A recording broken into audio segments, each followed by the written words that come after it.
Welcome to the daily update, where I'll go over the action in the market for Friday, October 10th, and we'll see how things look for Monday, October 13th.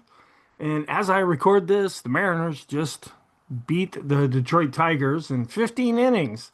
Very long game, very nerve-wracking game if you're a Seattle Mariner fan like like I am. But those of you that belong to the website that I have, and that's still probably going to be free until the end of, at least until the end of 2025. So feel free to check that out. You have immediate access to these videos. Those of you that watch it on YouTube or Rumble, they're probably already done playing game one against Toronto on Sunday. So we'll see how things go there. But it's pretty exciting, having been a lifelong Seattle Mariner fan since 1977. But the market didn't have that good of a day on Friday. We saw some real technical damage done. In fact, we're switching over and looking negative in the short term. We're below the 20 period moving averages. We're still a little bit above the 50 period moving average, so the intermediate term is hanging in there for right now. And this had to do with some trade wars going on between the U.S. and China. Trump came out and said, we're going to put more tariffs, big tariffs on China. They're not playing nice with the rare earth deal. And so here we go again. And this kind of caught the market off guard. Now, since we came up out of the lows last spring, we haven't spent very much time below the 20 period moving averages. We're below there now. Can we get back above that? Or is there going to be some news over the weekend or something as cooler heads prevail to see what the market's going to do to react to this? We don't know that at this point. We'll just have to let everybody cool down a little bit. It caught a lot of people off guard. It looked like it was just going to be a lazy Friday, probably on below average volume with the government shutdown, not releasing really very much in the way of data. What we did get was non-government. So anyway, right here at the open, we did have a higher open, and that set an intraday all-time high. So things were looking pretty good to start. We set that at R1, 67.61. Then things shifted. The news broke after the market opened. We declined below the daily pivot, 67.39. Then we went negative below the unchanged level. We dropped below S1, 67.13, 6700, below S2, 66.90, S3, 66.42. We even fell below S4 at 65.93. I had to break out the pivot point calculator to come up with these other numbers. And then we continued down below S4 to close at the intraday low, just a little bit above the 65.50 level. So we got up to the top at 67.61. We hit around the 65.50 level. That's a pretty big intraday swing, a lot more than what we've been used to lately. We've been seeing just partial up days, partial down days with a backdrop that is still positive. And then we have an up day and it looks like, okay, things are starting to improve. And we're still positive right now, but we'll keep an eye on things. We have to evaluate this day by day by day and see, okay, are we going into a similar situation than what we saw last spring? So we were down 2.71%, excuse me, on above average volume. Caught a lot of people off guard. Suddenly people were having to jump in and do things. And so volume did pick up there. We're now negative in the short term. We're just hanging on to being positive in the intermediate term. We're still positive in the long term. Interest rates came down because what we're seeing now is a little, it's about like what we saw last spring when the market started to get caught off guard with this, going out of stocks into bonds. So bond prices are going up, interest rates are going down. The dollar didn't have as much of an impact in Friday's session. It actually went, we've been watching that, but it didn't really play out as much. And it has to do with the tariffs against China, even though you've got all these other geopolitical things that are happening. So trade tensions with China, they were reignited again. President Trump posted on Truth Social that China is becoming very hostile. So they're just not playing well with others right now, others being the U.S., that he saw no reason to meet with President Xi in the upcoming APEC summit, and that the U.S. is weighing a massive increase of tariffs on Chinese imports. Okay, not what the market really wanted to hear. This post came after Beijing's decision to tighten export controls on rare earth materials, and it set off this wave of selling. I usually don't watch the financial media. I find it useless. But there are some financial channels like Bloomberg that do broadcast live on YouTube, and I'm watching the market going down. I'm like, okay, something's happening here. Didn't see any headlines in the usual places that I check, so I logged into Bloomberg, and they're like, yep, yeah, we got some tariff deals going on. Because when the market really reacts violently like that compared to what it had been doing, it's like, okay, something's happening here. And that's about the only time I find any use in the financial media. So the VIX, we're above 20 now. And now we've been seeing some developments with some of our VIX studies showing some fear coming into the market. We could have worked that off. It didn't mean that we were necessarily going to go down, but in this case, we were getting some warning signs that we need to be careful here. And I'll go through some of those charts to show you that we're seeing things that we hadn't been seeing in a while that could point to some kind of a decline. Well, that seemed to play out on Friday. Now we're trying to evaluate, okay, where do we go from here? Is this going to continue as we come back next week? And we are below the 20 period moving averages. So in the short term, we're switching over to negative there. The parabolic SAR has turned negative. Now we went up with the VIX pretty quickly. And so the VIX, and I use an RSI short term there, we're above 70 with that. And stocks were going down, the VIX was going up. I put that in the short term oversold condition here. But where just a few days ago we were leaning more towards a positive short-term conviction, now we're leaning more on the negative side with the Stoke RSI, Williams percent R, the CCI 14 chart. The 20 is not quite there yet. The stochastics, which had been extreme positive, are now starting to look extreme negative. And the force index, we're below the lower Keltner band there, and we don't see that happen very often. And where just a few days ago we were pretty far above the 20 period moving average, now we're moving down to being pretty far below the 20 period moving average. Intermediate term list isn't all that long. This is what we're seeing. Can the intermediate term hold up? If we continue to show more weakness in the short term, is that going to bleed over more into the intermediate term? But so far, we have the Connors RSI, and then there's one chart on the PMO studies that I'll go through. No change. The Fed really didn't come into play in Friday's session. This was mostly news driven here. And the dollar was down. Interest rates, this should be down. And this is more that flight to safety, getting out of the stock market, going into the bond market. That pushes bond prices up and interest rates down. We're at 4.05% with the 10-year yield. And we really dropped. We're negative now as far as sentiment. We had gone into the neutral area. Now we were ticking down a little bit there. But as we were looking more positive, it's like, okay, maybe we have more room to run to the upside. Well, that kind of all shifted in Friday's session, and now we're leaning down here in the negative side with sentiment coming in at 29, where we had been at 49. That's quite a drop. And we are negative now with our trend. The red line has crossed above the green line. It's a weakening trend because we were starting to see a positive strengthening trend. That's been pretty much done with for right now. And so the ADX is back to being below its moving average, but the red line is above the green line. And with the down day, of course, the bias is negative. And for right now, I'm keeping the momentum at negative. We closed pretty much at the low, and we are still looking okay in the intermediate term. We're still positive in the long term as well, but we're wondering, okay, is this just the beginning of something or more of a one-day wonder? So I'll go through and talk about that as I go through the charts. We just had consumer sentiment coming out. That was from the University of Michigan. It didn't have anything to do with the government shutdown. Came in at 55, a little bit better than the 54.5 they had expected. The last reading was at 55.1, so not a real big change there. But it is down from a year ago where it was coming in at 70.5. Here is a chart. Now, this breaks it out. The blue line, this is the total reading, or it's starting to level off. Didn't see much of a change from the previous one. And still going down as far as looking out into the future. That's the yellow line, but folks are feeling a little bit more positive in the short term with the purple line ticking up a bit here. And then this is the chart that I show. Really not much of a change overall. And I also plot this with the 2-year yield, which has been coming down as sentiment has been coming down for the most part. And we have some Isabel Net blog charts, policy uncertainty index against the S&P 500.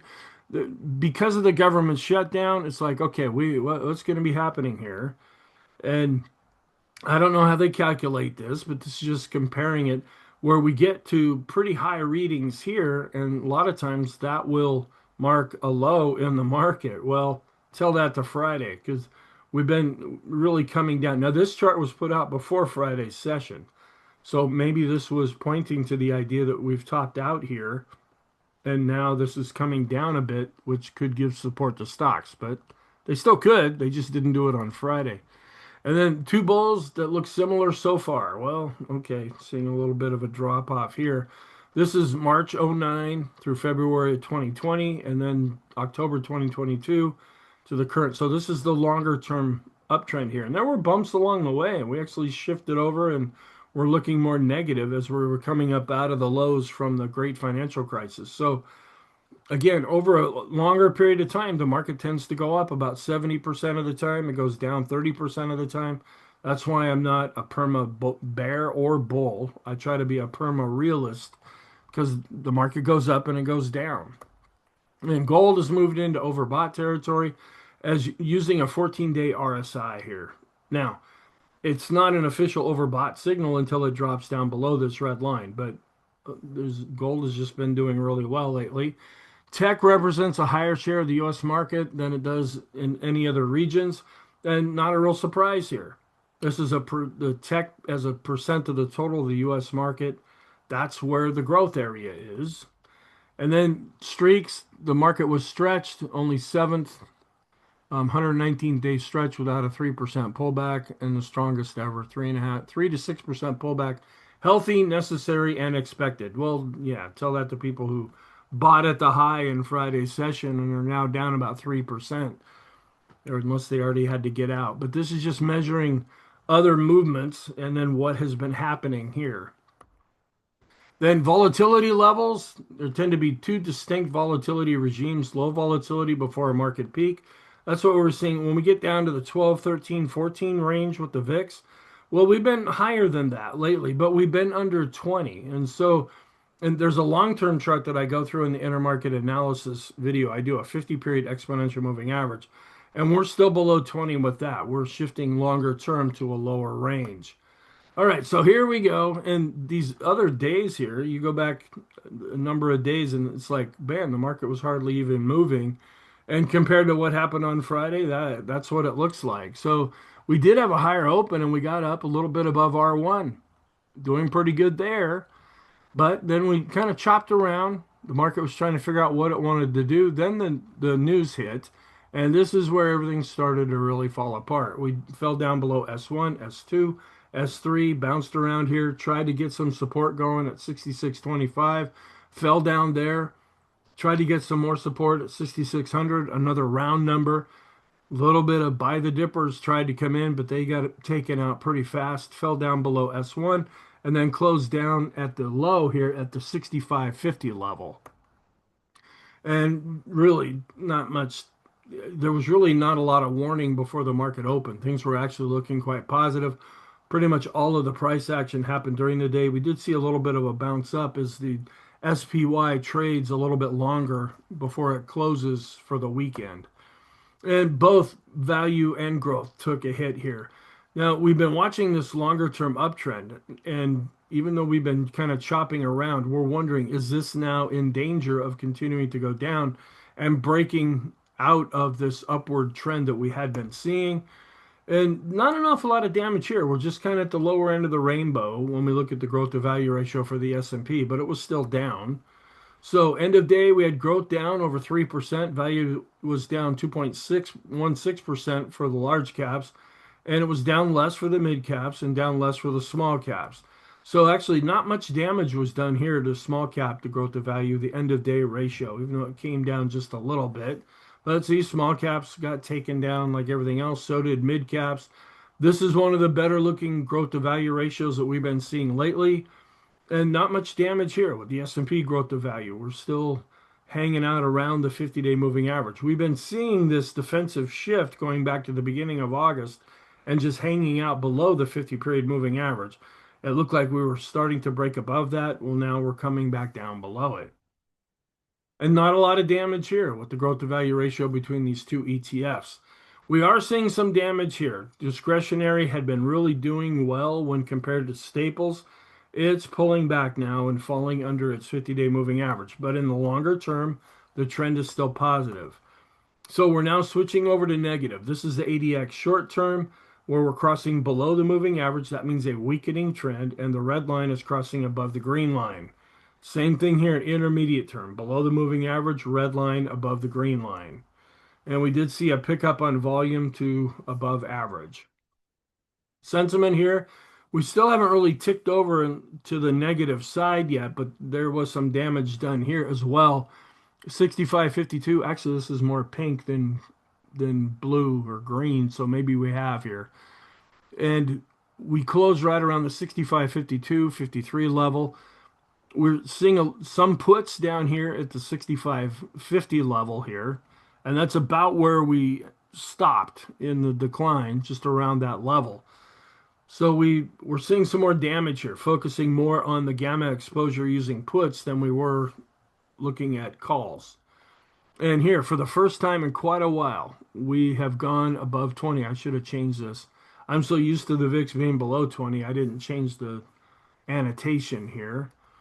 And now are we starting to see an upward move in the VIX? Right around here is the 20 level, and we're coming in a little bit above that.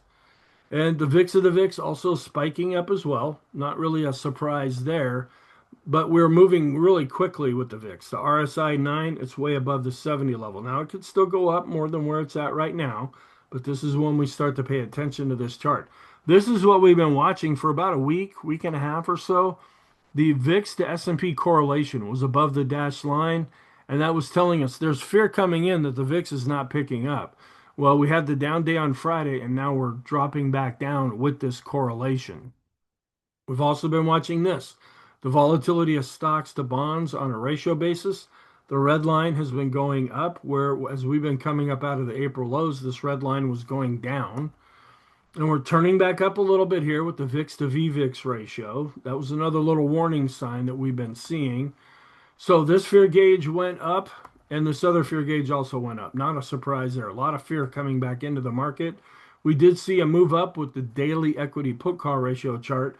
We were coming back up with the 5-day chart, but we haven't come back above this extreme negative reading at least yet. This is a longer term look at that same chart, where when we get a real low reading like this, a lot of times that can signal that we're either at or near a top in the market. And so since we're going down with the S&P right now, this 5-day moving average is going up. And we're seeing a little bit of a tick up here with the 10-day moving average, but it'll take some time for this to kick in since it's a longer measure of the equity put call ratio. And coming down, but still above the 50 period moving average with large cap growth. So yeah, there's been some damage. Now we came down here back at the end of August, beginning of September, and this 50 period moving average held. Now we're still above it for right now. So we're going to be watching that to see if this 50 period moving average will hold again.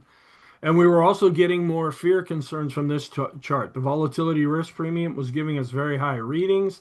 Now that we've declined with the S&P, we're seeing this really start to drop off back down into the range. So some damage here with the advanced decline line based on price and volume, but longer term, it's still looking positive. We're below the midpoint, both with the short and intermediate term advanced decline ratio. And we're dropping below zero with the advanced decline oscillator. Rolling over now, we saw more of a contraction of the new highs and a little bit of an expansion of the new lows. So that's causing the 5-day chart to roll over, and we're starting to turn down with the 10-day chart. Now, longer term, the accumulation distribution is still above the moving average, but shorter term, the boom indicator has really dropped down, and that's negative in the short term. We're negative with the Chaikin money flow, and we're negative with the Chaikin oscillator, and we're crossing negative with the vortex. We're seeing the red line crossing above the green line. I just wanted to bring up some advanced decline line studies here. This is a cumulative advanced decline line based on price for the S&P. Not really moving all that much, not really falling apart. We were seeing more conviction with volume going up. Now we're seeing a bit more conviction with volume going down. And this is an apples to oranges comparison where we have the S&P, the bar chart, it dropped down, where the NYSE advanced decline line also showed some weakness as well. So we're below the moving averages here with all of our advanced decline line studies. With the NYSE common stock dropping below the moving average with the S&P, we've been below the moving average with the mid caps and the small caps. And then we look at the NYSE cumulative advanced decline line, we're dropping below the moving average where we hadn't been doing that as we've been coming up out of the April lows. This is a little bit of a warning. We're also starting to drop below the 50-day moving average with the NYSE advanced decline line. This is more of a regular calculation. Also dropping below the 50-period moving average with this other NYSE advanced decline line, which is not what we've been seeing since coming up out of the lows last spring. And we break this out based on common stock on the NYSE, seeing a decline based on price as well as volume. And we're further below the midpoint here with those stocks in the S&P above their 20-period moving averages. This is turning more negative. Now, again, you can always point this out in retrospect, but we were going up with the S&P and we were seeing a series of lower highs here. We never broke out of that pattern. But I mainly focus on, okay, what is this indicator telling us right now? Also dropping below 50 with the 50-period moving average study, the 100-period moving average study, still above 50 but declining with the 200-period moving average study. Short term, still above the 50-day moving average, but this nice little, you could still kind of make a case of higher highs and higher lows, but this is not a really good looking bar here. It's a lot more drastic than what we've been seeing lately, which on one hand says, okay, did it take care of itself in Friday's session? Or are we just beginning to get ready to go down? Now, the perma bears are going to be out over the weekend declaring a 50% decline or an 80%, whatever they come up with. And they're going to pull out all their charts. And no matter what they say, they're going to come up with negative things. I believe in looking at charts for what they really say. Yeah, we're looking weak in the short term, but we're still holding above the 50-day moving average in the intermediate term. And dropping off with the 20, 50, and 200-day moving average study here, we're already extreme negative with the Stochk RSI, Williams percent R, CCI 14, just barely below this minus 100 level, coming down, but not below the minus 100 level with the CCI 20. Here we're already extreme with the short-term stochastic. We're now negative with the intermediate short term. We're still extreme positive here, but rolling over below the moving average with the long short-term stochastic. And here's the force index. We're actually going down below this Keltner band. One thing to be aware of, these Keltner bands have not been very far apart from each other. And usually when they get pretty close to each other, the more drastic the move will be. We're just not quite sure if it's going to be to the upside or the downside. Right now, it's looking more negative and actually extreme negative. And starting to roll over in the short term with the 20-period moving average study here. The green line and the blue line are now going down, and we're below the 20-period simple and exponential moving averages. But notice here, this has happened a few times. We got close in May and in June here. We actually broke below it in August. That's when the employment report came out. We dropped below it at the beginning of September. We're below it now. But these other times, it didn't last for very long. So we'll see how resilient the market is. If we're going to be able to get back above this, or are we going to continue to go down from here? And looking more negative, we're below the 10, 20, and 30 period exponential moving averages here. The lines are still going up because this is just one day, but the further we stand down below these lines, the more they will roll over. And we've gone from being in the +2 channel all the way down to the -2 channel with the standard deviations chart. Intermediate term, and we're just barely getting a negative reading here with the Connors RSI or extreme negative reading. We're dropping below the midpoint with the balance of power. We're turning more negative with the go, no go with the lighter blue bars. We drop below the midpoint, and now we're hitting the lowest low value on this chart where we had just been kind of skating along the highest high value. Still in an uptrend according to Landry Light, though. Day 113, and we're still in an uptrend with the proper order on day 107. But this is another negative divergence that we've been seeing. We were going up with the S&P late September into October, but we've been seeing the TTM squeeze dropping off, turning the darker blue and declining there. And you can also see where we're still above the 50-period moving average with the S&P. We're negative with the ease of movement, dropping below zero. Still looking pretty positive here with the Arun, but there can be a delayed reaction with this particular indicator. And the S&P McClellan oscillator below zero and declining. So we're going down with the summation index based on price and volume for the S&P. We're declining with the NYSE McClellan oscillator, declining based on price and volume. Declining with the Switzerland Trading Oscillator based on price and volume. Rolling over now with the PMO. Momentum is starting to turn more negative. We rolled over based on price where we had been above the moving average. Now we're starting to cross below it. We've been seeing a stronger up move here based on volume, but now we're crossing back below the moving average. And this is where we're starting to look extreme. The percent of PMOs that are rising, dropping down below 20. That's when this gets to an extreme level. But we could still go down more than where we're at right now. The buy signals are tapering off and the PMOs above zero. Those are also going down now. And we're negative with the Elder's Impulse system. We're back to negative with the parabolic SAR. Might be a little hard to see, but the dot is on top. And we're shifting over, looking negative here with the slope oscillator. We're looking negative with the MACD. So we're seeing more confirmation here where the TSI, or other short-term oscillator, it was going up as the slope oscillator was going down. And those are both short-term. Now they're both going down. Now we're seeing the intermediate term indicators roll over. We're still flatlining here with the TRIX and KST, which are the longer-term momentum oscillators.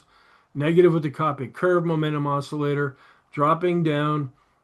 And the context here is that we're negative, and but if we go down into this sick little yellow area, sickly green, from the sickly green to sickly yellow, then that'll be more of a neutral reading. But so then we follow what's the line actually doing, and it's going down, so it's negative. We are declining, but still above 50 with the money flow, where we're dropping below 50 with the ultimate oscillator. Declining, we're still above an advancing moving average with on balance volume. And we had been quite positive with the intermediate and short-term RSI, not now. For the first time in quite a while, we're dropping below 50 with both charts. And we're continuing to decline here with the bullish percent index. This was another concern that we were seeing as we were going up with the S&P. We were just chopping around here with the point and figure buy signals that are being generated inside the S&P, and that wasn't showing an awful lot of strength there. We are declining, but still above 50 with the NYSE bullish percent index and the NASDAQ 100 bullish percent index. And haven't really started to roll over, at least yet, with the intermediate term trend. The red line and the blue line starting to turn a little bit here. But the longer we stay below these lines, the more that's going to roll over and look more negative. We're still holding out above the 50-period simple and exponential moving averages. So we're below the 20s now. That's why we're negative in the short term, but we're still hanging on to being positive in the intermediate term. And you see the boom indicator, which just a few days ago was extreme positive. Now it's below minus 100 here, so it's starting to get extreme negative. We are working down here, but we're not extreme here with the 50-period moving average study, and a bit of a decline as well with the 200 moving average study. We're no longer further than 10% above the S&P. This is another thing we've been watching with the 200-day simple moving average. Whenever we get above this dashed line, which is right around the 10% level, that's where we've seen more substantial pullbacks over the last couple of years. Now, we didn't know where this was actually going to top out. Has it already topped out? Well, we're coming down with this, and now we're 8.3% above the 200-day simple moving average. And here's a chart I haven't had to show in a while because we keep going up. These are anchored weighted moving averages, and I just try to mark out some kind of a significant low or high here. We're coming up down here, and so far this is lining up about with where we're at with the 50-period moving average. So that's a couple of lines that are close to each other that could be providing support. If we break through that, that's naturally going to turn things more negative. And we're still getting a pring bottom Fisher buy signal. Hey, how'd you like to do that Friday morning? Okay, and then as far as support and resistance, we've blown through the little mini rainbow here with the 20-period moving average of the open, high, low, close. This quite often will act as support when we're going up and we pull back. It has now for a while. We just sliced through that thing on Friday. And we are declining, but we're still above this 64, 68 level with the R1 pivot point. We're still looking okay here with the longer term bars, the higher highs and higher lows. Now more weakness, and that is going to not look quite as positive. And we're turning negative here with the hike in Ashi. We're now red and pointing down with the Kegi chart. That's negative. Red box for the Renko. That's negative. Turning negative with the three-line break. And we have nice little red O's coming in here. The breakout signal that we had been working off of, that's now gone. And so this chart is looking more negative. When we're going up, X's are drawn in. When we're going down, O's are drawn in. Long term, seeing a drop off here with the 150 and 200 moving averages there. And we're still just negative in the short term with the mid caps. Everything else is still positive. And we're positive in the short and intermediate term with the dollar. And the only sector that ended up being positive, and not just barely, were staples. That's toilet paper, toothpaste, where you see tech, the main growth area, it was down over 4%. Discretionary down 2.75%. Communication down 1.84%. These are the three big growth areas. Even energy got hit in Friday's session there. Starting off, we're all rosy, dandy. NASDAQ setting a new all-time high. We had a BPI cross below 70 with the energy sector. Real estate was looking better with the BPI cross above 50. Communication having a BPI cross above 50. Then everything changed and it all went kablooey. And I don't know, NASDAQ sets a 4-year high. Okay. But here you just see a countdown with the NASDAQ 22, 9, 8, 7, 6. And then 5 was a 5, 4, 3, 2, blast off. So, and a lot of psychological levels. Even Canada was down here. We'll see. Maybe that has they'll have an impact on the Blue Jays and the Mariners game. Let's see how that goes. A lot of red. It's almost Valentine's Day here. And a little bit of green, more in the utilities areas, a little bit in discretionary. The staples, this was the area that ended up being up, even though Walmart was virtually unchanged. But these are the more defensive areas. But you look at the big growth areas, it's a big Cupid right there. And we did see kind of a more hand-in-hand decline here with the S&P weighted version with the equal weighted versions. And the Dow is right down to its 50-day moving average. Is this a support level that will hold? That's about where we stopped. And we've been pointing out that we're seeing a series of lower highs and lower lows. Up to that, wasn't putting a lot of credence into that. Well, it seemed to come into play on Friday. We dropped down below the pivot all the way down to the 50-day moving average. We're negative with the Elder's Impulse system. A big drop coming right about down to the pivot point with the NASDAQ. Negative with the NASDAQ with the Elder's Impulse system, right down to the pivot point. So the 50 period moving average and these pivot points are kind of lining up with each other. So that's what we'll be watching for on Monday. And we're negative with the Elder's Impulse system. Now we're dropping negative with the momentum for the NASDAQ 100. We did fall below the 20 period moving average here with the Qs. Now I watch these other indexes, even though I do everything around the S&P, because this we might find some support in some of these other indexes. Maybe the NASDAQ or NASDAQ 100. We look at the Qs, which is the ETF for the NASDAQ 100. And if we start to see a bounce up out of here, that may carry over into the S&P 500. Or if we see follow through weakness, that may also carry over into the S&P 500. Small caps getting hit here, down over 3%. The Russell 2000 small caps down about 3%. So a lot of technical damage here. You could still make a case that the chart pattern hasn't completely disintegrated, at least yet. But we're negative with the Elder's Impulse system for the small caps, dropping below the 50-day moving average and coming down to this S2 support level with the mid caps. That's why I watch this. This is about where we stopped. We're seeing that lining up with the 50-day moving average with the S&P, with the Dow, with pivot points with the NASDAQ and NASDAQ 100. There's a lot of lines that are all coming together suggesting that, okay, just inside of the S&P there's support, but outside of the S&P there's support as well. If all those support levels start to break, then we're going to be looking more negative with the market. Or are we going to be able to bounce up off of these support levels? Excuse me. Negative with the mid caps for the Elder's Impulse system. A little bit above the 50-day moving average with the Wilshire 5000, a little bit above with the total U.S. stock ETF. So we're still hanging out above more intermediate term support. Financial sector breaking down below its 50-day moving average and continuing to underperform the S&P.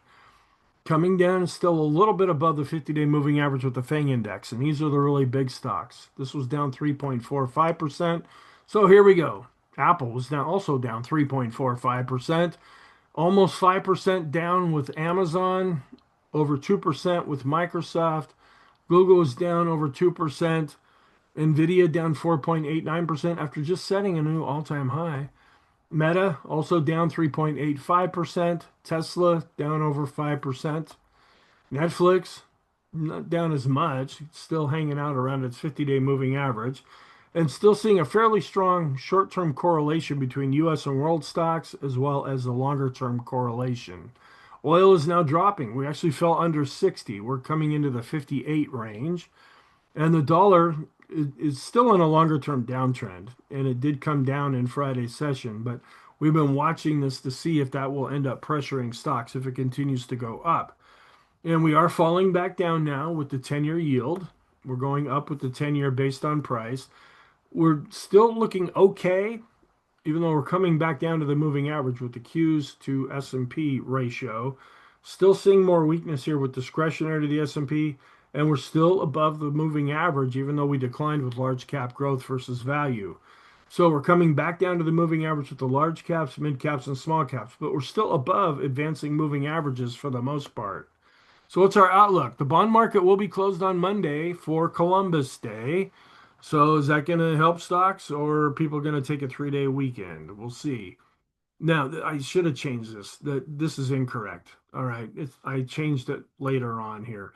We don't have any economic reports that'll be coming out on Monday, and then anything geopolitical that breaks over the weekend, any more trade, war, or tariff news that comes out there.